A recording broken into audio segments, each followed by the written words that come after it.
They won too, which means like that, and we got killed at state. Yeah, because they was like, I don't even know. Well, honestly, between you and me and the Fins post, I don't really wanna go to. It's like one of those years. Yeah, we've had those years. Trust me. Exactly. Yeah. It's just, it's fun for the girls. It's fun and that. Wow. Oh, yes.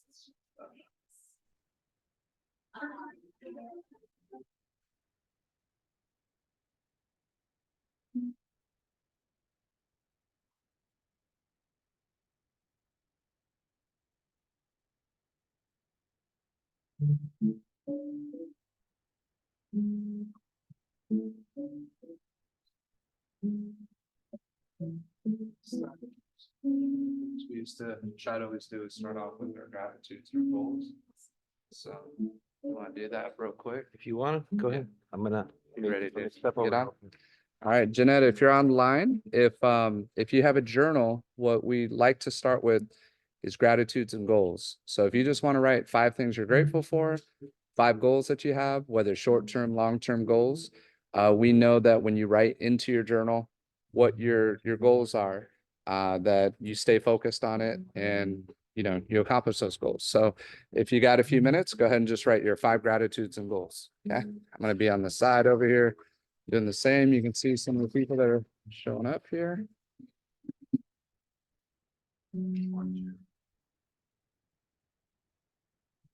Just writing our 5 gratitudes and goals. If you got your journals.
Put in, we got George on here. All right, ready to get started? Yeah, let's do it. Okay. Well, real quick, does anybody want to share any gratitudes before we jump into this? I am grateful for my health, faith, family, for this country and to be born in this state. Yeah, that's a good one. It's funny, we had a couple of similar things right there. Yeah, I wrote down some similar things. I put down I'm grateful for my family, my health, my faith, friends and friendships. My parents for instilling, who I am and the morality that I have. Blessed to be an American for sure. Not ashamed of this country or my faith, just everybody to know that. But I want to thank this guy. Appreciate you. We had some tough times and we're having tough times. And then we're evolving into being better partners and friends through it. It's like anything, when it's a little harder, you appreciate it more. And it's not difficult leaving our jobs and doing, and we want to thank you guys for believing in us. And No, that was well said. Thank you, Yeah. bud. It's mutual. Any other gratitudes? Any of you want to share any before we jump into it? Go ahead, John. Health, family, friends. One that came to mind to me, which was kind of surprising, is still having the passion to help others. Being able to maintain that through the trials and tribulations of life. It's great. It's powerful. Thanks for sharing that. Yeah. We're excited to have you and all of you. And it's pretty much everybody's new here, but I definitely want to welcome April. April, she's actually going to be transferring over. She filled out her application yesterday. She made the decision to want to be here with us, and just thank you all for just being so warm and welcoming. April's phenomenal.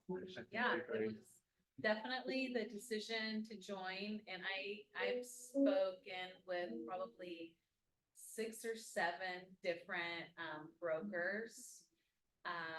But one of the main things was just the nice, warm, welcoming and feels, not to be cheesy, but like family atmosphere.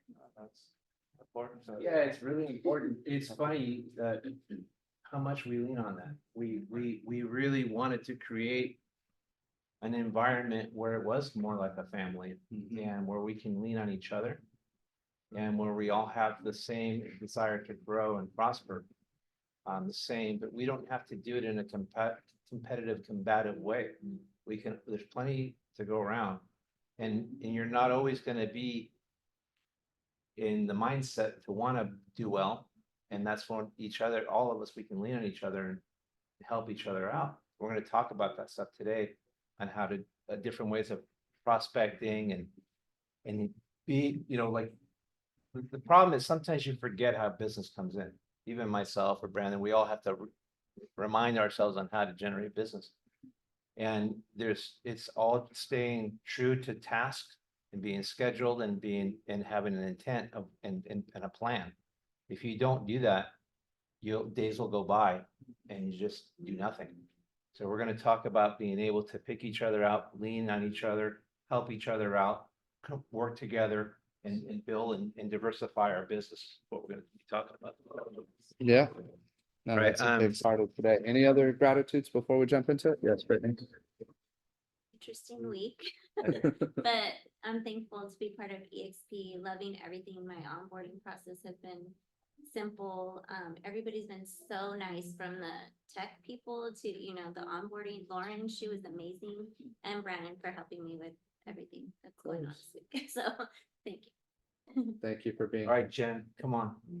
I wrote down as well, but I want to say I'm grateful for you too.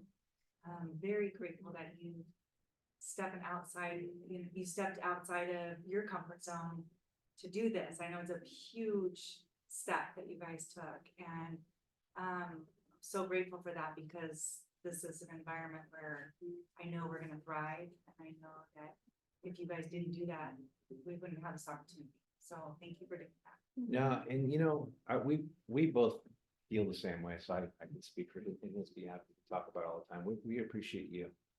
Who you are and everything you bring. And your kindness and everything else. I mean, I'm not getting emotional, but I just.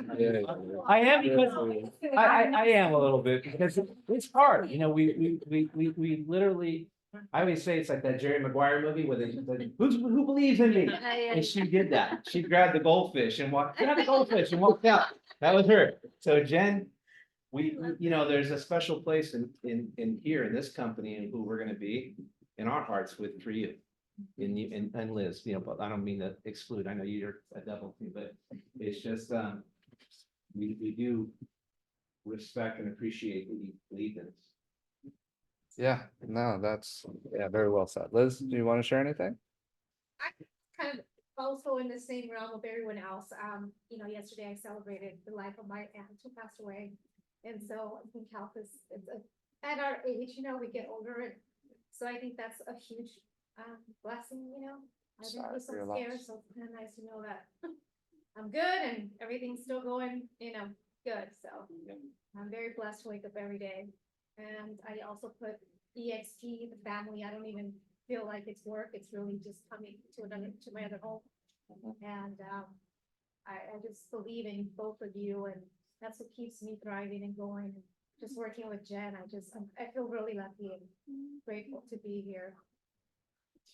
We appreciate the fact that, well, first of all, we're trying to pick people or elect people that have those morals and feelings, and we want to keep this in a way where we all have our mind, like-minded, I guess is what I'm getting at.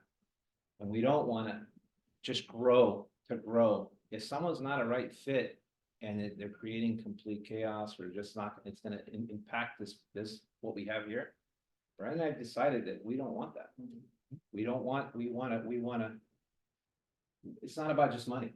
It's gotta be, if you're not in a place where, we don't want to go back to an uncomfortable position where we were feeling at the end or from our previous employers.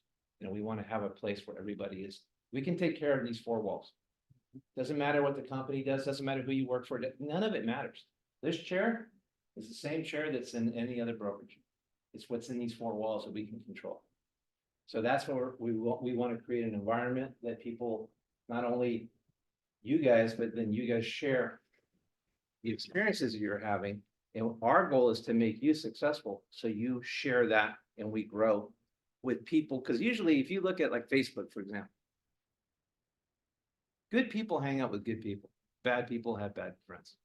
So the best referrals we can have that coming here would be the people that you want to work with as well. So as you guys select and pick people to work here, think about that. Think about how it's going to impact our own place here. Don't just say, hey, they make a bunch of money this and they're gonna kill it and make us money, but they're this. They don't have any ethics. They don't have this. They'll do anything to sell a home. We don't want that. So it's not worth it. And in this model, honestly, it doesn't even pay off It doesn't make It sense. doesn't make sense. Top producers, if you sell 3 houses, million houses, it does, in this model, it doesn't really pan out the same way as it does in a regular brokerage. Yeah. So we The gotta right keep that in mind. culture, the right Right culture culture is the is most important thing. All right, so Wanna let's get get going? started on what our topic is today. Look at this now. I'll leave that up there so you guys can have a goal of where to go to. All right, so we wanted to talk about, maybe Brandon can help me writing these down as I speak. Yeah, make And sure then that I'm gonna Kevin's do got the it. first half. We don't want to keep butting heads on because we have so much to share that we'll talk over each other. So I'm gonna share some stuff. And I'm gonna ask Brandon for some input based on, he's gonna be taking notes and writing some things down. But the bottom line is, we want to, I'm gonna lower this a little bit. I'm short, so I gotta lower the screen. What we want to do is have you generate income. And the way that I'm going back and I write down, I reflect back on my personal business and ways that I had to generate business. And so a lot of times we're always just scraping and trying to get one one sale, one buyer, one this, but there's a systematical way of working the numbers. And one of the ways you have to do it is to diversify your business. You know, I hear a lot that people will go to trainings and they'll hear, you know, you'll do tech training on websites, you do contract training on this. But practitioner training is hard to come by. And practitioner training is what's going to make you the money. Understanding how to work with clients and buyers and sellers, and how to prospect and diversify in your account, and then having a calendar and a way of attacking that calendar is what we're going to work on this year. Our goal is to systematically create systems and funnels that'll generate business for you. We're going to have every tool possible. There's no better tools than what we have here. So there's no excuses for that. So if you as a contractor, you're the guy or woman with the know-how to build a house. The tools and the systems are what's in your utility bill. They're just tools and systems. Just because you have an incredible CRM, and it doesn't mean you can out-compete me with a notepad, because ultimately I'm the person that knows how to build a home. So I could go there and maybe I'll have a hammer and a nail and you have every tool in the shed, but if you don't know how to use the tools in the shed, what good is it? So we have to be able to not only utilize the tools that we have, but we have to focus on what I'm getting at is people will spend countless hours working and trying to figure out how to use tools when they're not even doing any business, and you're preparing to prepare, and you never go and sell. So let's talk about it. We're going to be working with buyers and sellers. How do we diversify? Let's talk about buyers. So maybe you could write this down, Karen, if you don't mind. Yep. Referrals. So referrals, these are the ways of generating business when you're working with buyers. Or you can write this down. Obviously, if you get a referral from someone, number one, internet leads from paid services. This is a way to generate business. Meeting at an open house or at an event. You meet a buyer at an open house or an event. Personal website. Your personal website can generate, buying leads. Social media. Social media. Your SOI, sphere of influence, your sphere of influence. I'm going to say social media again, but this is social media paid ads. Okay, they're paid. You can do Facebook paid ads and social media paid ads. YouTube. Podcasts. Door knocking and you happen to hit renters and switching renters into buying. There's probably more, but that's a good group of ways that you're going to run in or encounter buyers. Okay, now when it comes to sellers, it's basically the same entire list. The only difference it's going to be is that you have you're going to be door knocking expired listings and canceled listings. All right. Now, I'm going to try to go through this sort of quickly when it comes to diversification and working on lead generation. And we're going to talk about the numbers that in likelihood of you converting from these numbers. So open house. If you do an open house, you're going to have 144 opportunities per year. How many of That's if you do that. So that's Friday, Saturday, and Sunday. I'm not asking you to do that. I'm just saying that's how many available open houses that you would have. So I'm going to ask that you do 30 a year. 20 of those are going to give you an opportunity to get a client. If you're a new agent, I'm not even gonna write all these, but if you're a new agent, out of those 20, you'll convert 1 per open house out of the 20, if you're new. If you're a seasoned agent, you can get 2 to 3 to 4 leads per open house out of the 20. So what I'm getting at is if you do 30, 10 of them are gonna yield you nothing. They're just dead, there's no traffic, it just didn't work out. But about 20 will give you an opportunity to be able to be in front of people. You're in front of people and you're a new agent, you're gonna get about 1 lead. And then if you're a seasoned agent, you get 3 to 4. I'm gonna be conservative and say you're gonna be able to do a 50% conversion rate. The only reason I'm being conservative is just this lack of inventory, people qualifications, so 50% of that. So if you did 10 a year, you're gonna, wait a minute, what this one, 50% conversion rate agent. Oh yeah, so if you close, let's say you had 20 opportunities, and that would give you 10 a year. Close sales. That's if you're new. If you're a seasoned agent, you should get about anywhere from 15 to 20 sales. Just from open houses.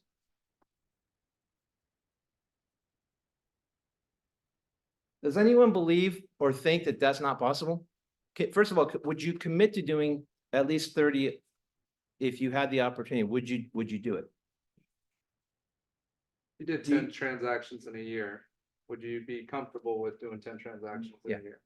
Okay. Maybe not Jen, but the rest of us would be comfortable with that, right? So this is, and you know what, one thing I wanna just share with Ken. He would basically, a previous owner would mock open houses. Ken was like, I'm gonna build a company that only works open houses, only works the weekends, and we will destroy your company. He knows it, he works it, he teaches the open houses, so you're not supposed to just go work an open house and expect that these things are gonna happen. We're gonna equip you, we're gonna teach you Yeah, we're gonna how to teach work you. these open houses, how to prepare for them, how to be ready for them, how to know the competition. You're going to a caravan tomorrow, you're gonna see inventory, that's huge to do. So these are all things that we teach on, but when you talk about these numbers, very conservative numbers. 30 a year may sound like a lot, divide that by 12, how many is a month? 2 to 3 a month. That's one, I mean, that's basically working, and you should plan on working 2 to 3 weekends out of the month. To really get to where you need to be. So, I teach a class, and those of you who have taken my class will attest to it. I mean, I've actually, there's some agents that aren't here right now that literally changed their entire business based on some of the things that we teach. And it's not made up. This is all 100% not something that someone read and is regurgitating from someone else. I mean, I did an open house. I can tell you numerous stories, nonstop. I've had one open house turn into 14 sales, all connected to one. But you know, I can, like, most of my houses, if I do an open house and I have an opportunity, I for sure am going to pull 2 or 3 leads if I'm in the right frame of mind. If I show up there working it with someone else to shadow them, obviously I wasn't prepared. I'm not in the mindset. I'm not set up for doing it. But if I'm there and my goal is to work that open house, I'm going to pull 2 or 3 leads out of that.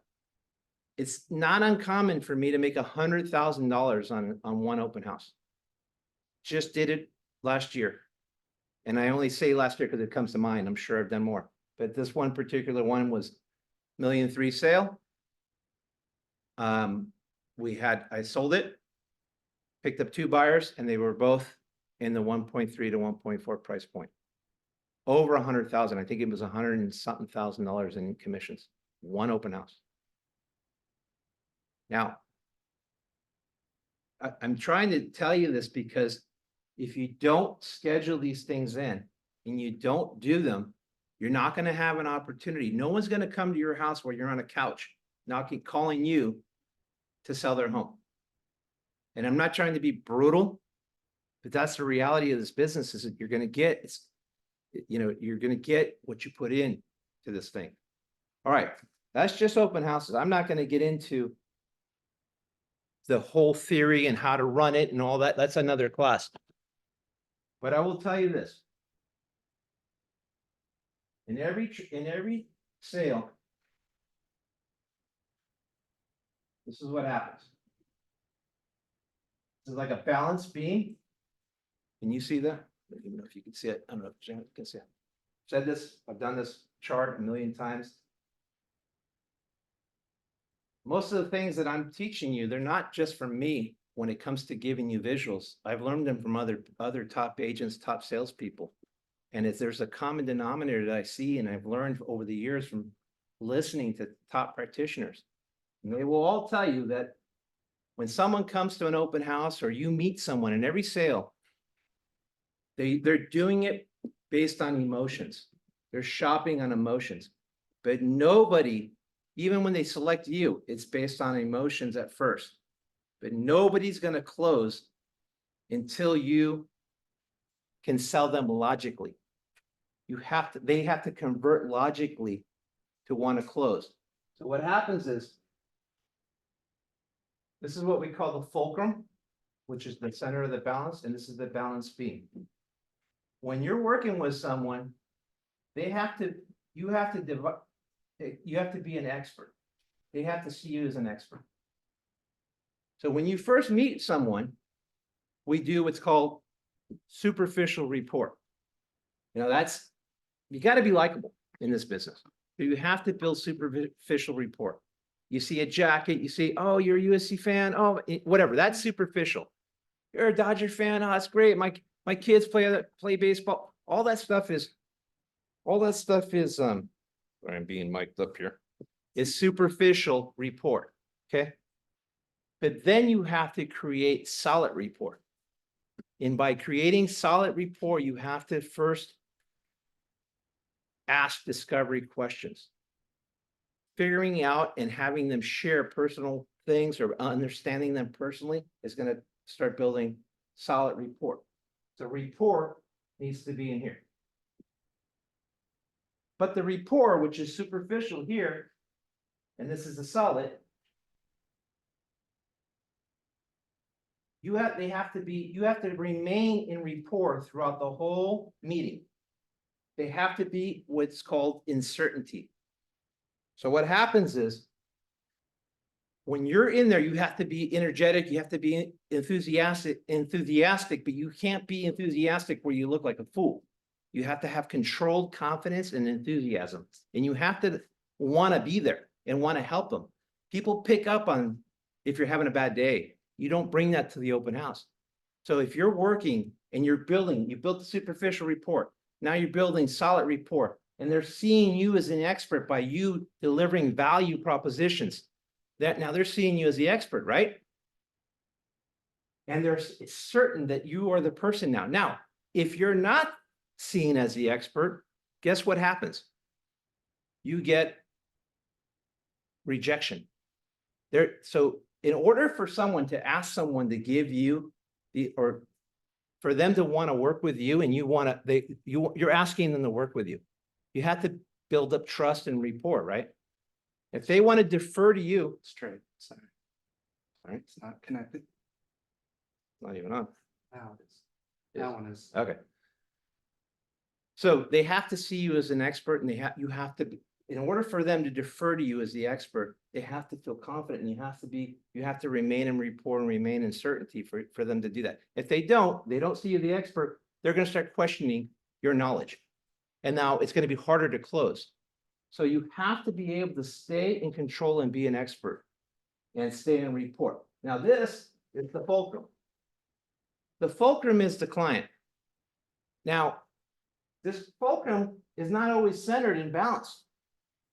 Why isn't it balanced? The reason why it's not always balanced is that people have preconceived perceptions of you as a salesperson. Some are easily sold and some are not. Like my dad would never be sold. He was the cheapest guy around, and you would never sell him on anything. So imagine like you go to a dealership, car dealership. You want to buy a car, but before you get to the dealership, how do you guys feel about car salesmen? What's like, they hound you? Do you feel that they have your best intentions?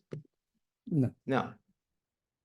So believe it or not, in the last year or two, our reputation has been tainted as well. So imagine people thinking that about you before they show up to the open house or you meet them at an appointment. They're ripping me off. They only want to sell my house. They don't care about me. So the fulcrum is here now. As far as not gonna sell. So this is emotion and this is logic. So emotion and logic. Emotionally, yeah, they might like you, but their preconceived notions are gonna be here. This thing is, I mean, over here, so it's tilted this way. It's not logic. It's not gonna happen. It's not gonna close because they already feel this way. So the only way to convert that is to start giving value in logic, convincing them logically. Emotionally, they don't like you. They don't like you because they have that preconceived thoughts about you. So you go to the dealership and the guy starts talking and says, hey, the color of the car is emotional. I want to buy a Ferrari. It's red, it's this and that. Now I need to sell them on the car. And and the person saying, you know, the Ferrari, it's even though it's fast, or let's use like one of these electric cars, a Tesla. Tesla's super fast. I want it, it's cool. But then they're going, logically, it doesn't make sense. But how can you convince them to close? You're going to start talking about efficiency. You're going to start talking about the fact that, you know, the technology, all those things are going to start swaying this. And then they're going to start seeing you as an expert. And then the more you start hitting the logic, the more this fulcrum will start shifting and trust will start shifting.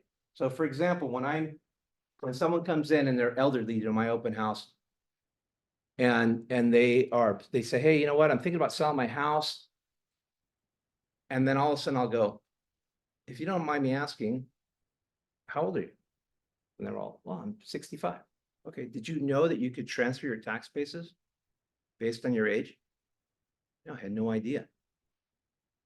That alone now starts giving you credibility, right? And it starts developing more trust.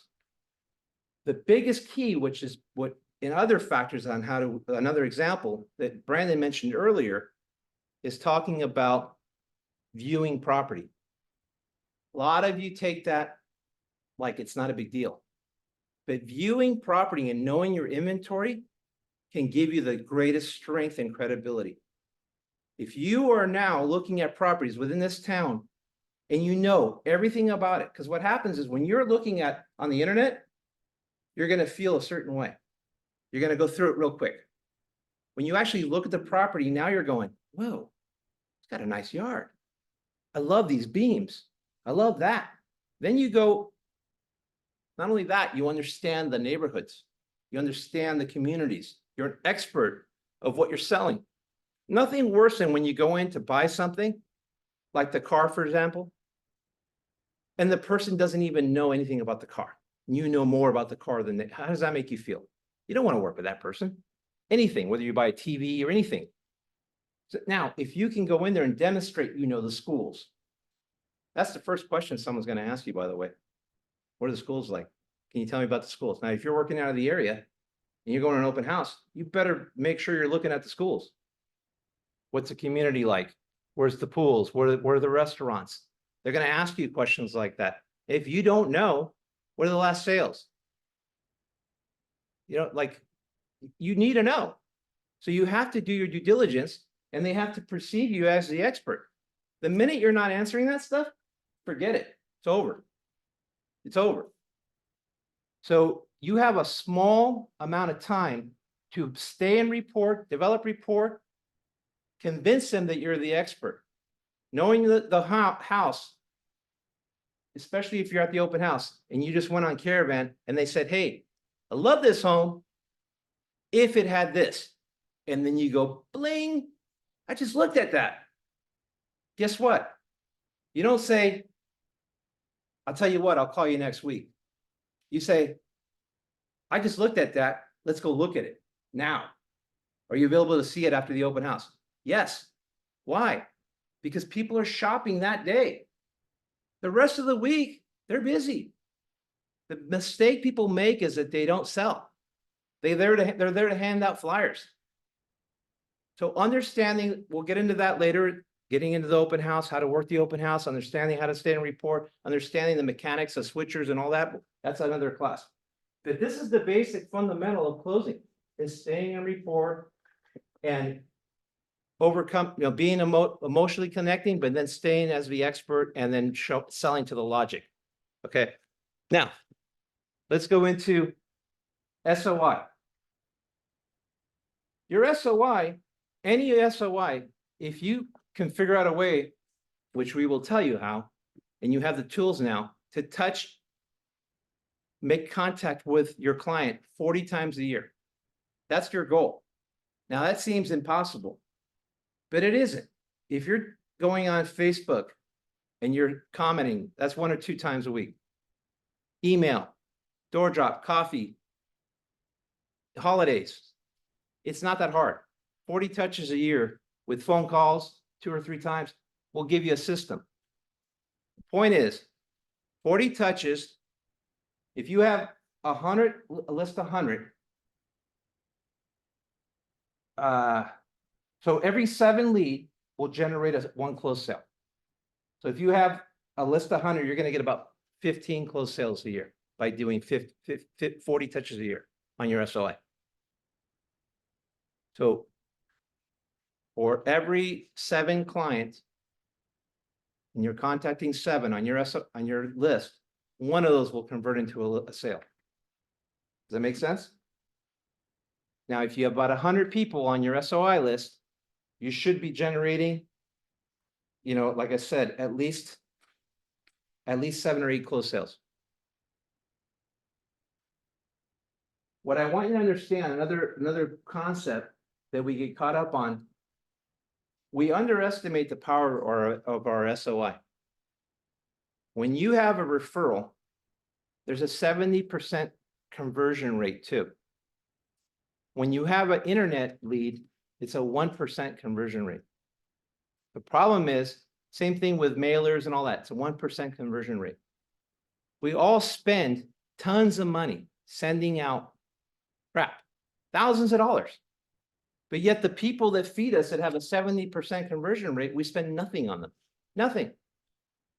Not even a gift card half the time. How does that make sense? Doesn't make any sense. So your focus needs to be reshifted to your SOI.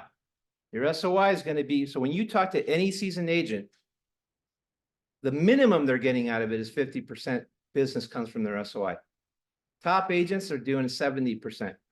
Mine was like 70 or 80% SOI all the time. The other thing that it does is that you not only are working on that number, you want to work on the fact that they want to refer you. So now that's another 5 leads that you get from your SOI, just the referrals from your SOI.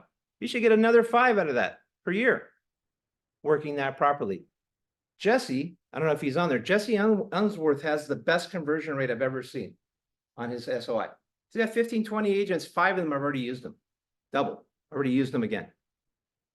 So, yeah, 20 clients. 15, 20 clients. This is back then. I don't know how, I'm talking like 2 years in, he had 15, 20 solid clients. 5 of them already had referred them or used them again. That's a huge amount with a small amount in just a couple of years. So what you got to understand is, there's big concepts behind this, but for me, one of the biggest things that impacted me was the political arena. I lost 30% of my clientele. Why? Because I'm a conservative Republican man. I work with police officers. And that being said, I don't mean to, I honestly embrace everybody. I'm not saying that. I work with everybody. I don't care. I'm not saying that. But what I found is that people are drawn to me based on my fundamental, the way I carry myself, who I am and my sphere. Like I said, you hang out with certain people. So for some reason, turned out that most of my clients were firemen, cops, people that were being treated poorly. And I literally went through my list and highlighted who moved out of state. It was 30%. My son says to me, Dad, just get a new client. And what you don't understand is someone buys a home. This is year one. Are they moving? No. Not usually. What's the typical, what we call the itch cycle? And that's another thing you can learn. There's something called an itch cycle. So when you're filling out your client list and you're doing your SOI, ask them, when was the last time you owned a home? It's very important. 5 years. How about before that? 5 years. How about before that? 5 years. Guess what? In 5 years, it's probably going to sell. It's called an itch cycle. People commonly, I have one client. I've known him for 10 years. I've sold them 4 homes. I know that in probably a year and a half to 2 years, he will buy another house, sell that house. I just know it. Impulsive, nicest guy in the world, but just gets bored. He likes something new, but I know his itch cycle. So you got that client. It's a new client. They're not gonna produce fruit for at least 5 years. This is the tree. You planted the seed, which is selling them a home. They might refer you right away, but them actually doing something is gonna take life changes, their family expanding, death, divorce, that kind of, all those kind of life changes will cause them to, but usually this seed will not put out something for about 5 years. That's a natural thing. Now, I'm not talking about referral business. I'm just talking them doing something. So imagine 30% of your list being gone. So you gotta keep that going. All right. So we talked about that. We talked about SOI. We're not going to talk about how to get your SOI. I'm not going to go into a whole class on all that. We're not going to do all that. I'm trying to get through this so Brandon can do this out. Could you do, just trying to be mindful of the time, like 10 minutes? Yep, I'm going to be done and literally will be done. Cool. Okay, now the other big one is expired listings, and we'll end on this. So I'm not going to get, there's a whole slew of ways of generating business. I'm just trying to give you like 3 to generate more business. There's nothing greater than an expired listing. If you call 25 expired listings, you're going to get 1 listing appointment. That's the average. 1 listing appointment. 25, you'll get 1 listing appointment. If you're new, obviously you're not going to be converting at that rate. You're gonna, but imagine if, what you have to understand is you don't need to work just this town. You can work all of Ventura County. So for those of you that are new, like you, April, there's different statuses in the MLS. You have active, you have active in contract or pending, then you have canceled, withdrawn, and expired. Okay. You can't talk to someone who's active. You're not allowed to convince them to sell with you. So you understand. If they're all in the stages of either pending, active, and backup, you're not allowed to solicit that person. You're not allowed to solicit them if they're withdrawn either. Withdrawn means that they're still under contract. Expired and canceled are the only 2 opportunities that you'll have to be able to legally solicit them. Now, in the expired, when you're going through and you go on the MLS and you type in expired or cancel, what I want you to, well, I'm with doing this, but I don't even want to write the thing. But when you're going on the board, I mean on the MLS, you can put in status, you put in expired, and you put in cancel. It's going to give you a date range of only like 6 months. You want to expand that to maybe a year. Once you pull up the property, I want you guys to hit history, because just because it's expired doesn't mean that it hasn't been sold or relisted. When you look at the history, now it's going to say, oh no, it never got relisted. It never sold. So it's a good one to go after. Why do you think that expireds are good things to go after? Let's talk about that and we'll end this. Want to sell. They want to sell. The other reason is they already went through the rigmaroles of trying to sell. So let's just say somebody, and I wrote this down. This is actually really important.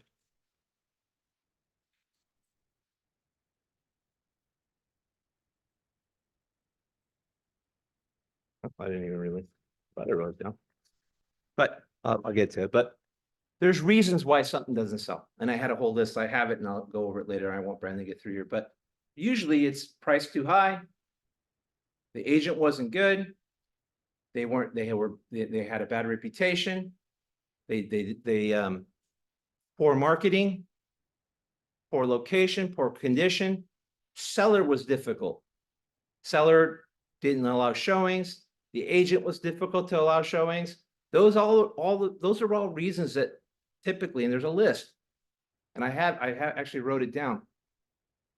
Now, you go to this expired listing, and let's say the seller was difficult and not realistic on pricing. That's another one, is price adjustments and not enough price adjustments. But let's just say now you go to this and you start talking. Why do you think your home didn't sell?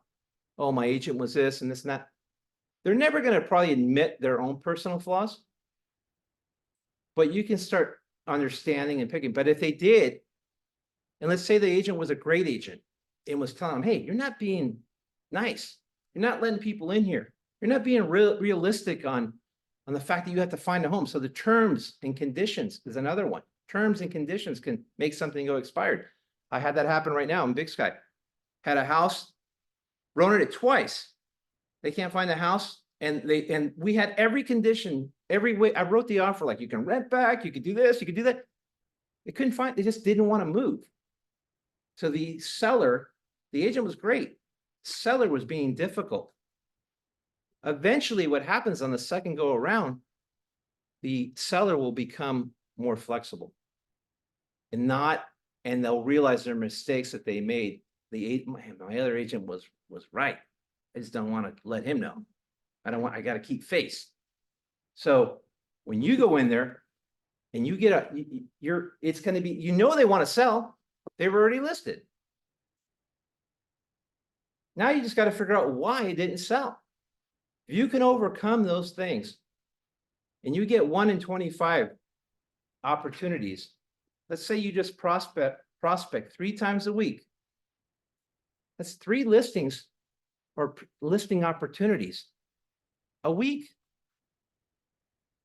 Now, let's just say you can get one of those people. You prospected 75 calls and you got 1 sale out of it. Guess what happens? Your storefront is open again. What do I mean by that? Now you have a product to sell again. So guess what happens? I get to do an open house. Right? And the circle keeps going. So as you diversify your account, which is your list, and the activities that you do, it becomes a circle. I can call my past clients. I got this listing. It's another touch. I have a buyer, and let's just say you have nothing going on right now. And let's just say, who here has a buyer? You guys, anybody have a buyer? You're working with a buyer, you're working with a buyer? Why not talk to that person and say, let me go find you the home for your client. What do they need? And you door knock saying, hey, I have a buyer wants to buy this home. You might get a listing. And if you do get a listing, you're going to have a buyer already ready to go. But it gives you a reason to go door knock now than just randomly door knocking. You actually have a buyer. So it's a lot easier to convert. Same thing if you're doing an open house. Knock on the door. Hey, I'm doing an open house. Just want to let you know, I just listed this home. Oh, how much is it selling for? We're thinking about selling. When you door knock with purpose, it's not difficult. It's door knocking with no purpose that makes it uncomfortable. But you go there with a reason, a mission, trying to find that person, you will convert. Jesse would drop. He wouldn't even knock. He was dropping. And I think he said he hit like a 1,000, every 1,000 would generate a listing. Every 1,000 drop. So it's not that bad. You know? Now, the point of this whole message that I was trying to get to was not the fundamentals of how to do everything, how to operate perfect, how to work your SOI, open house. That was just a touching on it. But the point is, if you figure out your calendar, like we talked about last week, and you figure out your 3 lines of where you want to start attacking business, then you write down the tasks that are going to be involved to do that, and you schedule that in. I'm going to call here for 20 minutes. I'm going to door knock here for 20 minutes. At the end of the month, you have completed a successful work week. And your odds of generating business are going to increase. Does that make sense? All right. That's it. I'm done. Good job. All right. Nice job. Yep.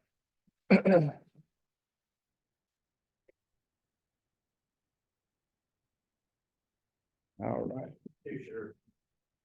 On mic. The mic, yeah. Thank you, bud. I'm gonna get some. We should leave the mic on so I can hear you talking smack. Awesome. So did you all take all that in? Did you get it all down? Everybody ready to go? Good. No, he touched on a lot of key things and he did just kind of highlight and brush over a lot, most of it, right? To give you a taste of it, but when he gets going, I like him to keep going because there's so many nuggets of information that I've picked up by being close to Ken, right? And working next to him, and he just gets the wheels going. He's got a lot of practical, your boy Jesse's coming in now. He's got a lot of practical experience, and we literally would have these sessions at least once a week where we just get together and just start talking about one specific thing. So what I'm hoping you're doing, and I saw some taking notes, but just take some notes and think of, okay, what area do I want to become better at, right? So I'm going to start with by asking the question, what I really want to make sure, and I talked about it last week, what's your job as a real estate agent? What is your job? Does anybody know? Feel comfortable talking about what your job is? Helping our clients. Helping our clients succeed in what they're trying to accomplish. Okay. What else is our job? What do we do? Serving the community. Is that somebody online? Yeah, serving the community. Serving the community, right? We serve the community. That's correct. What else is our job as an agent when you come in every single day? What do you think, John? What's that? Lead generation. Lead generation. Okay. Lead generation sounds a lot sexier than prospecting, right? People don't like to hear prospecting, but that is our job, is to find motivated buyers and sellers, right? Any other ideas of what our job is? Setting appointments. Okay. Customer service.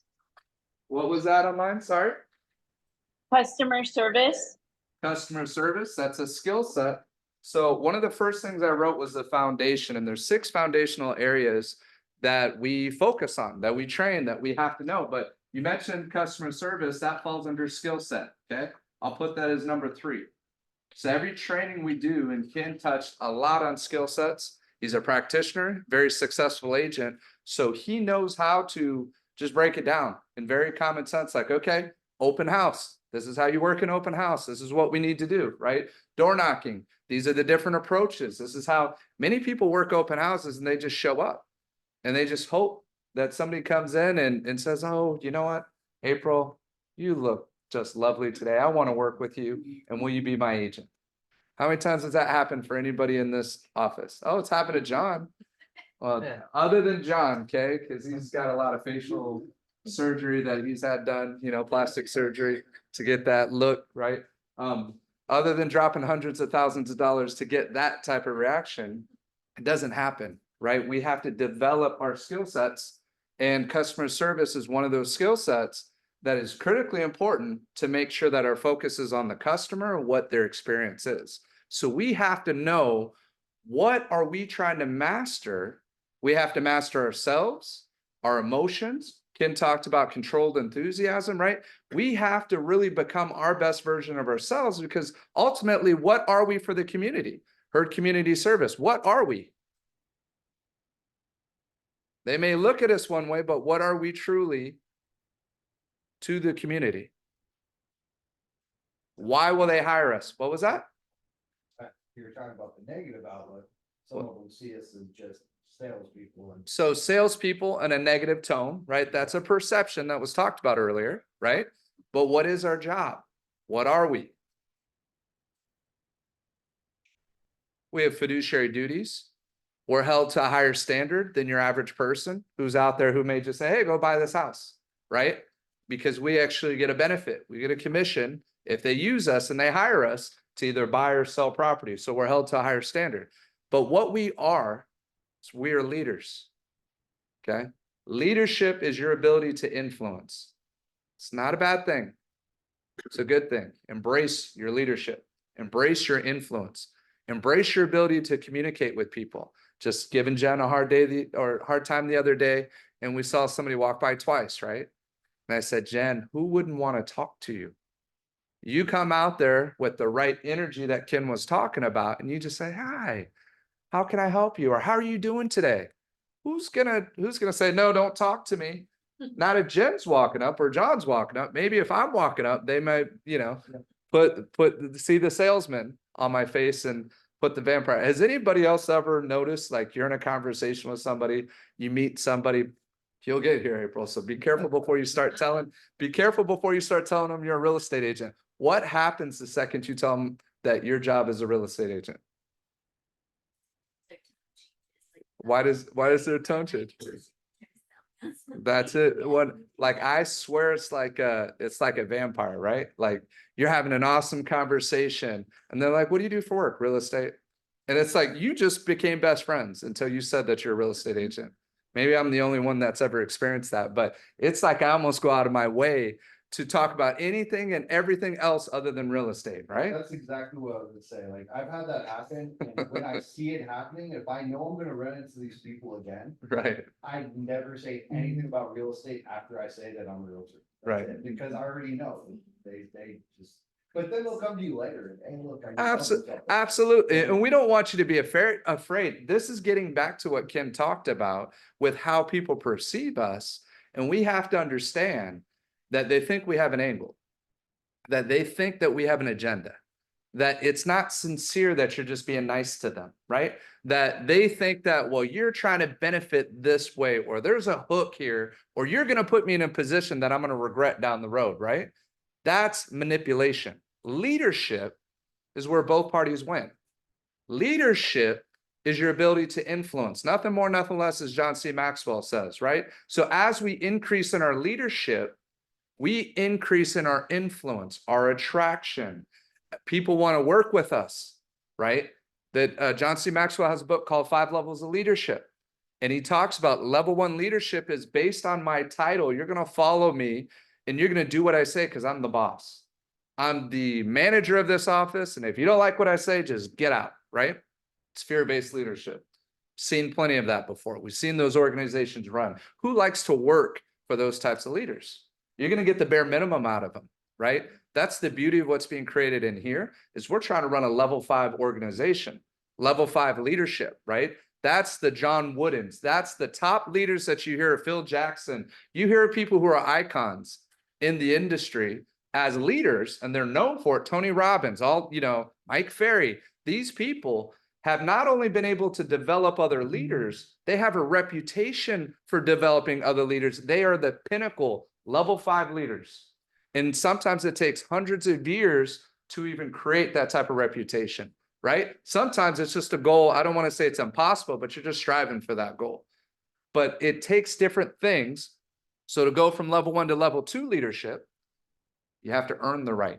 How do you earn the right to lead somebody? What's the difference between I'm the boss and then getting to level 2 where I earn the right to lead someone? What do I need to do in order to earn your permission to lead you, Brittany? I have to gain your trust. How do I gain your trust? Show that you skill sets, the market, all of that. So skill sets, right? There's a specialized knowledge. That's what you're referring to. So as we talk about specialized knowledge, and I'm just going to give the answers because I know I'm explaining a lot of things right now. Your specialized knowledge, at least as a real estate agent, one of your things is to become the market expert. Ken talked about being the market expert, right? To know about schools, I'll be the first to admit I'm the worst when it comes to schools. Luckily, Zillow, Redfin, I can find some quick apps to at least be able to point some things out. right? So I have the tools, I have the resources, so I can still get those answers pretty quickly. But my go-to is my wife worked in teaching. She knows everything about the schools here in Camarillo. Let me put you in touch with her, and you wouldn't be surprised how many times my wife is on the phone. I need to teach her how to hook them, right? Because she's on there giving them all the information. They're all right, thank you, and then they walk out. But usually in that situation, there's a whole bunch of people coming in and you're just trying to focus. And again, I believe in, and I know Ken believes the same, is we give abundantly. We don't come from a place of scarcity. We come from a place of abundance, of love, of giving. And the more that you do that, good things happen, right? Not necessarily from them, but good things just happen. You don't have to come from a scarcity mindset that I got to keep this information to me. So our job is to become the market experts, right?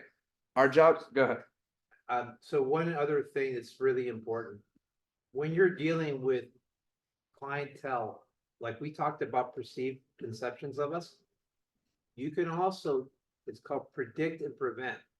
Predict and prevent. A lot of us will do that. Like for example, if I know that someone feels that way about me, like you say, like people say all the time, I'm not a typical salesperson. I'm not a car salesman.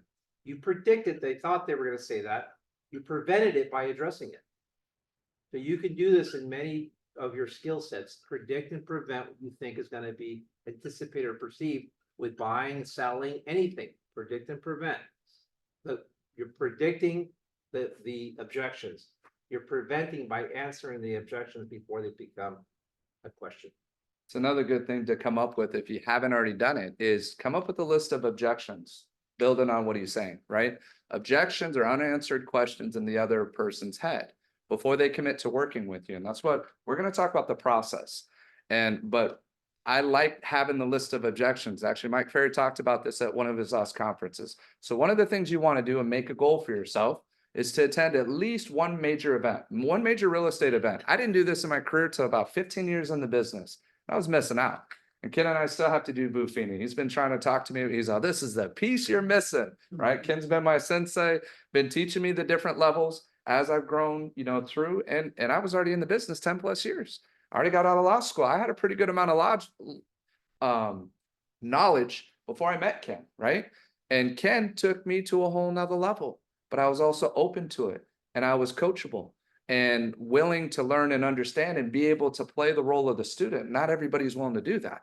So that's also, I study leaders because I want to be a great leader, right? I always want to continue to grow in my leadership, and every single person in here should want to do the same because that is your job. Whether you're leading other agents, whether you're leading people through one of the top 5 most stressful things that they're ever going to be a part of, that's what home buying and home selling is. It's something, and if you've recently gone through it yourself, you don't wish it upon anybody. It sucks. Stressful, right? People say, oh, I take all the stress out of real estate. I don't say that anymore.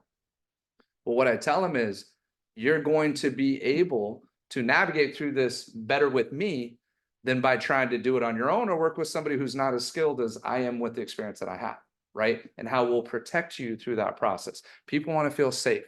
I love it because my dad and we talk a lot. I talk to a lot of people, right? And my dad being one of them that I get a lot of just great information. And at times I can tell he's just thinking about what we're doing and what we're teaching. And he says, when you master the art of making people feel comfortable, think about that. What's your ability to make people feel comfortable? How do you speak? What's your tone, right? Controlled enthusiasm. Sometimes we got to slow it down. Sometimes we got to soften it up. Sometimes we got to speak louder. Because if we speak too soft, right, now we don't seem confident, and we got to develop our self-confidence. How do we grow in our confidence? Well, you grow by becoming the market expert. So learning the inventory has already been mentioned. We also need to know the stats. Who here knows how many homes are active in Camarillo just in this last month? No guessing. Who knows? Does anybody have a ballpark idea? At this moment, today, how many active listings? But we should know these things.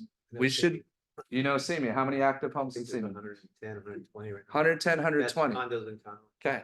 And the other thing that we have KV Core that you can literally go in and click Camarillo City and hit one button, generate the market report. and then it'll show you how many homes sold in the last 30 days in Cameroon, right?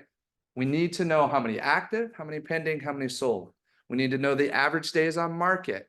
So if you're ever looking for a report, just go to the Flex MLS market report, Flex market summary report, run it for the month previous, have those numbers every time you're speaking to prospective sellers or buyers. You can't just say it's a great time to sell. Can't just say that there's all-time low inventory. You got to give them specific numbers like the absorption rate that we've talked about, right? So these are different things we're going to get into a lot more detail. But what I'm trying to do right now is I'm trying to do fresh reminders for everybody of how we become that market expert. How do we speak with facts, not opinions, but facts, right? These are all things that if you're not reading Think and Grow Rich or need that refresher, I had it this morning. It is so important that you read that book and listen to that book while, especially you go through any major transition like what we're all doing here. And we're creating a life by design, right? A life of purpose. That's why I put purpose up here is number one. What is your purpose? Why are we here? You know, try not to get emotional. April being here is very special. Okay. My mom almost died of stage 4 cancer. So knowing I have somebody like April here, who's also a survivor and has gone through it, I can help with everybody here change her life. Okay. For the good, make the most out of every single day. We're not guaranteed tomorrow. Okay. So you know, think we're a bunch of softies. Those of you who know me already know. We're both the same. It's now I couldn't stop from the day that I got the news. I can remember crying like 2 or 3 times growing up. You know, it's because we were taught you don't cry, you're a boy, you'll put a dress on you, those kind of threats, right? It's how it was. So I suppressed a lot of it. And Brittany knows, you know, I'm sure she's experienced the same with Matt. And we all responded differently when we got the news. And I came back from San Diego. I was at San Diego State. Yeah, life was great. You know, I was aerospace engineering major. I think I just switched to math, joined the fraternity house. Everything's on the up and up. I'm working at P.F. Chang's, worked a late night shift till like midnight, drive home, get in like 2, 3 in the morning, see my family. The next day, it's their anniversary day. And we're here for that weekend. And my mom says, hey, she didn't say it the first day, it was the second day. We're all there. All the brothers are there. And then she takes us in and she's like, we got news for you. And she tells us, I have cancer. And just know that if I'm not at your wedding, that I'm going to be there in spirit. I lose it as I'm losing it right now. My youngest brother also lost it, and everybody processed it the same or differently. You know, it was kind of, we were all in shock. Like we didn't know what to expect. Didn't realize it was stage 4 cancer. And thankfully she's here today. We're very grateful for her. But it changed me completely. I mean, it just now, I mean, I could watch a Disney movie and start losing and start crying, right? It doesn't take much. Yeah. I'm telling you, it doesn't take much, and it happens. I try to control it. I'm trying to control it now, but to have all of you in here, just know we don't take this lightly. This isn't, yes, do we want to be successful? Do we want to create wealth for our families and change their lives for the good? Yes, 100%. Are we all taking a chance out here? 100%, right? We all are. But I know this isn't by accident. This isn't rolling the dice in the sense of, is this going to work? We know it's going to work. You know, working with Ken, I knew he was a big part of the success of this vision that I had almost 10 years ago when I met him, right? And it's taken that long for both of us to continue to grow as leaders and as people and human beings. And again, we will continue to make mistakes. We're human. But the thing is we can deal with them and then move on, right? And then keep adjusting. And that's why that book's so powerful, because it helps remind you of the things, and it has a checklist for yourself of, okay, what do I need to work on? One of them says, how do I spend money, right? Am I just spending through all the money for the right reasons? And if you're not, you need to make sure you surround yourself with the right people that are going to help check that. because it doesn't matter if, you know, I mean, I came from such a place of abundance, at least of mindset, as we talk about mindset and purpose, that they basically preach and say, hey, spend money. Don't worry about, like, if you listen to Grant Cardone, he says, don't focus on what your expenses are and try to cut your expenses. Increase your ability to grow in what you're generating in revenue. Your network equals your net worth, right? So if you take it literally to what they say, they're almost clowning you if you're looking at coupons and cutting coupons and spending money doing it. Because in the time that you're spending trying to cut your expenses, you could have been generating much more revenue during that time. Your money's worth more generating versus doing that. That's the theory. And there's some truth to it. But there's also a lot of truth in this book in the 1940s that says, check how you spend your money. Check how you drink. Check how you eat, right? Check, you have to have temperance over these things. These are all just reminders. This is not what I was planning on speaking about, but something triggered me, right? And I want you all to know just how we look at this and how important this is. It's critical to understand too, what Brandon's getting at too. When you are in a tough spot financially, you may not put the best ethics or in front of you, because you're not making clear decisions based on you're scrambling. And crazy enough, it's weird how fear and uncertainty can make people act. And yesterday I was talking to Brian Cooper. He was in Cabo with his wife, and a hurricane hit. And he told me this story of this entire hotel becoming a government for survival. And he literally had 2x4s with nails as weapons, and they had everything barricaded in this building. And they had to go loot. They had to go to like Costco and loot Costco to survive. And then they had one of the only buildings that had power. And that because of that, they had to turn the lights off at a certain time because the people knew they would for sure come in. And he had to escape in like a refugee plane. The government sent in planes, and they, with no agenda, who's boarding, just get up and you go where you go. That's how they got out of there. And he ended up landing in Tijuana and walking across the border, hadn't showered, hadn't done anything. It was the craziest story. He goes, I just went to the Hard Rock and got a room. It's like a shower. But the point being is, when you're operating in a place where you're financially hurting, you can't at that point sell a person a home if it's not right for them, for your self-interest. It's not right. So the people that are in those situations, you'll see who the leaders are. You'll see who the people are that don't panic. People are hiring you. Stand up on this. So people are hiring you for being not only an expert, but a calming force. And one of the biggest things that I saw, like during the pandemic, COVID, how many people were at work? Nobody. People just disappeared. Guess what? I was working. I was getting yelled at. You're doing an open house? How could you? You're the devil. I'm like, I'm trying to make a living here. There was 5 or 10 of us that were selling. We were laughing all the way to the bank because everything was still selling. The demand was still there. And everyone else was an ostrich or whatever stuck in a hole. Now, if you truly feel that you are an expert in what it is that you do, and you are a leader, like Brandon's saying, and you are the calming force, why were you hiding? Does that give confidence in the biggest crisis that your clients are in? Were you calling them and asking them if they're okay, if there's anything you can help them with? That's not an expert. That's not a calming force. It's more when everybody jokes that we're just a realtor.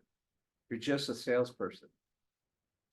Brandon nailed it on the head. You are a leader. And people are gonna gravitate towards you when you are a leader. And you have to remember to stay true to your integrity and who you are for the right reasons. There's been plenty of times I passed on selling someone a home because it wasn't the right home. And guess what? They knew it and they were my raving fans after that because they knew I wasn't just trying to sell them a home. And that's the best compliment someone can pay you, is that you're not just trying to sell me a home. I trust you. Yeah, no, that's great. Thank you. And write down, so when you hear these certain terms, raving fan, what does a raving fan mean, right? A raving fan is somebody who's like your top client, biggest cheerleader out there, who's gonna refer you the most business. You wanna find those raving fans. You wanna create raving fans. You wanna create it where they're out there spreading the word that you are the best thing, anything related to real estate, they gotta call this person, right? So raving fans, that's a goal and it's a keyword to make sure you know. So real quickly, so the 6 main areas we talked about: purpose, mindset, skill sets, discipline. That's your schedule, staying tight to doing what you're supposed to, whether you feel like it or not, right? That's creating that schedule and sticking to it. Business plan, goal setting, and systems. You got to know where you're heading. You got to be able to cast a vision. You got to be clear on what your goals are, and you got to work with intention. This isn't guesswork here. When we talk about doing 10 deals a year, there isn't guesswork to that. If you do set activities, you will get those results. Jesse's on here. Jesse's proof of that. He is somebody who's been very disciplined, who will go out there and do the work and keep doing it, even though the results aren't coming in yet, right? We've seen the highs and the lows, and he's definitely on the highs. He's been on the highs a lot more than the lows, right? But that only became because of what he did in his first year. And we'll interview Jesse with his permission on a future date and have him just break down everything he did in his first year, right? And what helped build that foundation, whether you've been doing this for 20, 30 years or brand new to the business, very helpful to hear what he's done, because we got to get back to the basics. The market's changed. There's 3 ways. Ken talked about all these different ways of getting business. You could buy the business, you could wait for the business, or you can go get the business. We teach you how to go get the business, not wait for it. Richard Takasaki said, you could either network, because 90% of wealthy people network, the rest work. So another part of creating business is networking. Networking is one of the best ways of generating business. So I have a poker group I work with. I've sold 48 houses from that poker group, 48 of them from networking. So connecting, making connections, and you could do this by talking to attorneys, divorce attorneys, going to retirement facilities. Those people need a cell to move in there. Network, meet people, join clubs, belong to things. PTA, all those things. Tina Hare, she made all her money from PTA. That's how she started. Cool. All right. So defining the process. So getting back to this skill set, I said I would talk about the listing presentation. You're going to get like 30 seconds of the listing presentation today, right? Because we've had a lot of good information here. But more importantly, what I want to talk about is defining the process. So when I asked about the job, I know Brittany, you had said set appointments, right? Our job every day is to set 1 appointment a day. I'm going to keep reminding everybody of that. To know that you won the day, you set an appointment that day. That's an in-person if you can. Zoom still counts to me as an appointment, but your goal should be appointment focused to meeting buyers and sellers or prospective buyers and sellers. Increasing your network, as Ken's talking about. You can meet with an attorney, speak to them, let them know, hey, you know what? How can I help you grow your business? And you keep the focus on them. And then by the end of it, they're like, you know what? This has all been about me, April. How can I help you out? Well, I appreciate you asking that. I actually sell real estate right now. I'm really excited about the group that I'm with. So if you know anybody who's thinking about buying or selling, please, here's my information, right? Give them my name. Now you're top of mind to them. So yes, they know 5 agents, but you just took the time to meet them and get to know them and to find out what their story is. And you took the time to figure out how you're going to help them out. That's all it is, right? So define your process. 1, set the appointment. Okay, so we got a prospect or lead generate, whatever the hell you want to call it. Get on the phone, start talking to people, right? Get out there. Somebody's walking by and they're looking at these things. Do we just watch them and see how long they stay there before they leave? What do Jen set the appointment, My biggest sale was from a window shopper. So $3 million sale when it would have been equivalent to like 9 or 10 million right now. This is work. Walking, just walking on a window. Every day when I'm sitting here watching people come up with Every day. like cover it. We do. And they're checking, we haven't updated them since the first week that we put them up there. We gotta update those. So it works. So when people come and we should have the door open, you just gotta come out and say, hi, how are you doing? How's it going today? Start conversation. It's the whole point of what we're doing here, right? To get on the phone, whether you're calling expireds, whatever it is, talk to people every day. Talk to people. Softball fields, talk to people, get to know them, network. There's such an advantage of being in the stands versus being one of the coaches that everybody doesn't like, right? You get to be the one talking smack about the coaches. You do. And building those relationships, right? Right?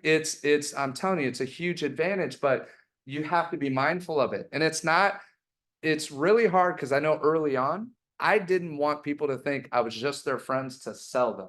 So I didn't want to work with my own family. I didn't want to work with my own SOI. You make every hurdle and reason until you get to the point that you know you're good. And now it drives you crazy if they work with somebody else because you know they didn't do as good of a job as you did. So as we get to the fundamental beliefs, you have to have two fundamental beliefs that has to be up here. And you have to have the belief of what? What are those two beliefs before you go into any conversation, listing, presentation, anything you do? Brittany, what are those beliefs? I know you're texting right now. It's all right. What are those beliefs, right? That if you're walking into a listing presentation, what do you have to believe? What's your mindset? You have to believe in yourself. Okay. So that you're the best person for the job. Okay. You're the number one agent. You're the best, right? You're the best person for them.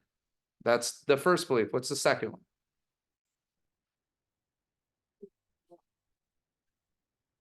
The market, like knowing the market. It's part of believing in yourself too. It's getting the job done. You got to believe that you have the ability to get the job done, that you can sell their home, right? If you're listing a home, if you're working with buyer, that you're going to find them the right home and protect them through the process. So you got to believe in yourself, which encompasses that you're the best. And because if you don't think you're the best, April, then they're going to sense that. So you got to believe you're the best. And the way you know you're the best is you're working with the best, right? You got the best support around you. And I keep it real simple for anybody who's working with me, who's just starting out. Find a motivated buyer seller, set the appointment. I'll be there with you. We'll take the listing. That's my promise to you. Set the listing appointment. We'll take that. Ask Leanna if that happened. First 3 listings that she set, took all 3 of them. Look what's happened since then. That's what happens. So it's real simple. You don't need to know everything about the market. You don't need to know years and years of sales experience. All you have to do is know people, develop those relationships. Relationships create opportunities, and it's on. You get what I'm saying? So when you have that in your corner, that's huge. Do I seem confident or do I seem insecure about, well, let me know about it. What price point is it going to be at? What neighborhood's it in? Doesn't matter. When you understand the process and you develop this process and you know how to discover and you know how to do the right thing. So we talk about set the appointment. That's one, right? Follow-up is big. 80% of your business is going to come from your follow-up. So you do an open house. You call them one time. They don't pick up. What happens after that? Most agents don't do anything after that. Like 95% of agents won't make a second call. And we have a whole follow-up class that we're going to talk about on how important that is and the system you have to develop for that. Okay. So you set the appointment. Now, before you go to the appointment, so 4 is attend the appointment. Okay, that's actually going and presenting. But before you do that, what do we do before we attend the appointment?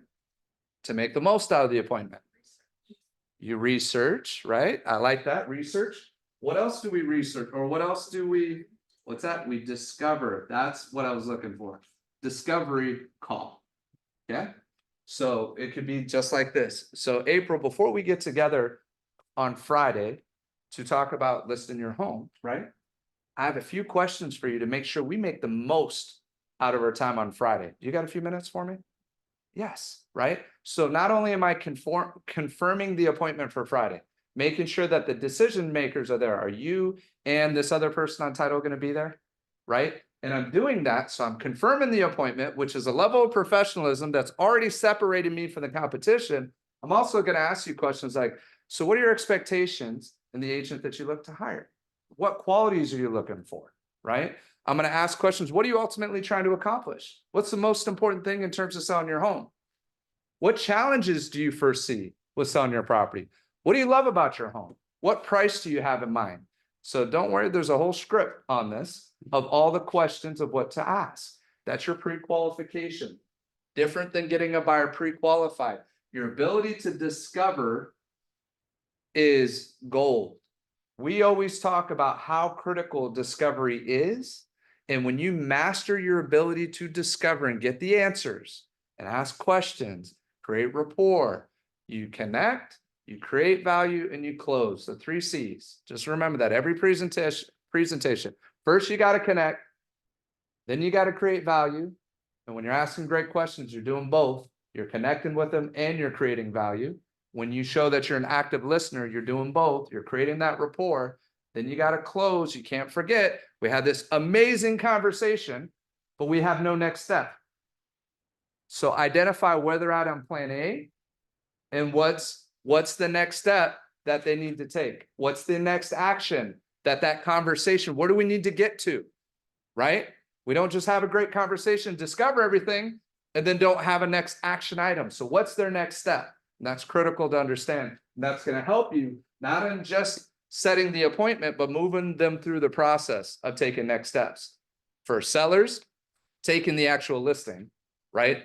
Or next steps that's going to get you closer to taking the actual listing, because you're going to discover objections. So it's our ability to handle objections. And why do I love objections? Why do I love hearing all the reasons why they don't want to work with me? Why do I love it? I'm serious, I do. Well, one, I'm not afraid of it. So that was a huge step up for me, level up for me, right? Not being afraid to hear why you may not want to work with me. When you lose that fear, now you ask the question, so you ready to get started? And I know it's in your best interest. If I know that, then why should I be afraid to ask? Why should I be afraid to ask? Is there something I can help you with? I know where my intentions are. I'm not going to take advantage of some person over there and put them in a situation that isn't good for them. But if you believe that you're looking out for people's best interests, then we should have the confidence, because the reality is not everybody has good intentions, right? So you have a duty to go find people who need your protection, need your guidance, before the one who is just trying to make a paycheck because they got mouths to feed and every other thing, and they put them in a bad situation. You get what I'm saying? All right. So we'll wrap it up here shortly. Any questions on this? I just wanted to make sure I talked at least about the process. Develop your process for the buyers, develop it for the sellers. Don't forget it. So I have each one of these stages in my agent HQ. So it shows it as a stage, and I put my prospects, my opportunities under set appointment. And that's under, I'll put initial call as my first stage. So I'll show that all to you. We want to create that in our agent HQ. If you have folders, whatever you want to do, move them through that process. And you're going to move them from start to the finish line. You're going to be very clear instead of just talking to a bunch of people. You start, once it starts solidifying, at least create a manila folder. Do something so that you keep them top of mind. Ken talked about creating an index card, 4x6 index card. Put their name, phone number on the back, what they're looking for. Then when you do caravan, flip through those cards. Okay, have something physical. So you have to have certain things in front of you that you start a process and start looking for motivated buyers and sellers. Make sense? Is that cool? All right, listing presentation next time. I'm glad your sister didn't hop on because I told you it's gonna be a listing presentation today. I don't think so. Yeah, so next time we'll get it. Jesse, anything you want to add, bud, before we wrap up? See you still on here. Did you zone out? No, I'm here. I just had bad connection. Anything you want to share with the group? Yeah, I was just gonna say that was a great talk as usual. Sorry I couldn't be on the training last week, but it's always nice hearing your guys' leadership skills and how you're just trying to help all of us grow and be better. I think it is really important that because a lot of realtors forget we are leaders at the end of the day. And it's really important we help lead our clients through the buying, selling, whatever process it is, because they're looking up to us, whether we realize it or not. We're the authority figure. They trust us, they like us, and it's important that we remain leaders. And obviously, we all have good intentions. We're all a great group. So it's especially important that we lead them to make a decision that's in their best interest. Absolutely. Thanks, Jesse. And Jesse, for some of the new agents that came in, how many deals did you do in your first year as an agent? 10. 10 transactions. How long did it Yes. take before you did your first transaction? How many months? Well, technically it was 1 month, but I messed up on the commission and I lost money. I can explain that story later. I wasn't But- gonna bring that one but up, that but the doesn't- one, Yeah, the but first one that being counted. honest, I yeah, know, the 6 first- months. 6 Yeah, months. The first one 6 that months, counted. working 60 hours a week, literally. So 60 hours a week, and then what activities were you doing? What things were you doing when you were starting out? Well, that was COVID, so we couldn't door knock or do open houses. Right? So what I was doing was door dropping. I was door dropping 300 homes a day, sometimes 200, but usually 300. My goal was always 1,000 homes a week. Mhm. And over the course of 6 months, I got 6 listings, and I door dropped 11,512 homes, I think it was. Somewhere around 11,000 homes. That's cool. So door dropping, that was your main source of trying to find business in that first year. Yes, sir. Okay. Any other things that you tried? I tried door knocking every time I busted and I got in trouble. But Right. cold calling I did every now and then, but it was only door dropping and follow-up. Okay. And then with follow-up, what types of things did you do with your follow-up? So they would reach out to you. Well, let's talk about, what did you door drop? What was it that you're door dropping? It looks like it froze. I'm on- sorry, you cut out, Brendan. No, I was saying, what did you door drop? What was it that you're dropping? Oh, I saw the flyers too, so I can send it to you guys, but it was always market updates, really good informational pieces on new real estate laws, Prop 19, homestead exemption, laws like that, and some about trust and how trust, but it was mainly how market updates and new real estate laws, how easements work. People don't know that stuff, and they love hearing that stuff. Did you do that magic letter too? Yeah, that was actually what constituted all the phone calls. We got 11 phone calls. We got 6 listings out of the 11 phone calls. But every time I got a phone call, it was from the magic letter. So yeah, that magic letter, what's on it? I'm sorry, can you hear me still? Yeah, so what's on the magic letter? Okay. What's the idea behind it? What you do is you put your buyer's name on there and what your buyer's looking for. It's a letter to homeowners in the neighborhood. You're saying, hey, I have my client Brandon looking for a home in your neighborhood. This is the reason they like it. This is what they're looking for. This is a description of my client and their situation. If you're interested in selling, give me a call. We haven't found the right home yet because of lack of inventory. So we'd love to figure out if your home That's it. No, I appreciate you sharing that. short and to the point. People appreciate that. And that always constituted calls. That was the only thing that worked. I only got phone calls from it. I literally call it magic. It would Yeah. work all the time. So that's the one that led it. What were you saying? Sorry. So we know you did about 12,000 door drops. How many homes were you dropping to? How big was the neighborhood, the farm? So they did about 200-300 a day. Yeah, but I had 300, 500, Yeah, 100? good question. I would do minimum 200 homes at one time. I prefer to do 300, but I didn't always have that kind of time because I could do 100 homes in an hour. But depending on the area, like Bridle Path, when I did Bridle Path, it was 14 miles from the bottom of Bridle Path all the way up and hitting every house. That took 4.5 hours. So I would try and do at least 100 homes an hour and 300 homes a day. Sometimes I couldn't always do that, but minimum 200 homes a day. You dropped a lot of the same doors multiple times, correct? Oh yeah, for sure. I had 7 farms in Simi Valley that I Okay. would hit 7 farms. consistently. And Got but it was the repetition. Bridal Path, I got my first listing. We sold her for 1.1. I represented the seller and the buyer, but I was dropping my buyer letters in that area for literally 6 months. And I don't know if these people, what my sellers, I don't know if they just never got my letter or if it took them reading it multiple times to want to call me. I don't know what it was, but eventually they called me and I got the listing. So I would hit the same area, yeah, multiple times. Awesome. Well, thanks, Jesse. I appreciate you sharing it. Drive safe, man. And we'll see you soon. Keep up the good work. What are you at since coming over to EXP? How many escrows have you?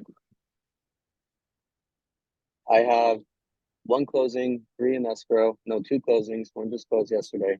2 in escrow. I'll be opening another escrow probably by the end of this week and another one early next week with a buyer. Awesome. Great job. And how old are you, Jesse? 24. 24 years old. And you started how many years ago? 4 years. This is my 4th year full time. 4th year full time. So 3 full years under your belt, right? Yes, sir. Awesome. Well, keep up the great work, Jesse. Appreciate you, bud. We'll see you soon. Thank you guys. Take care. All right, brother. Bye.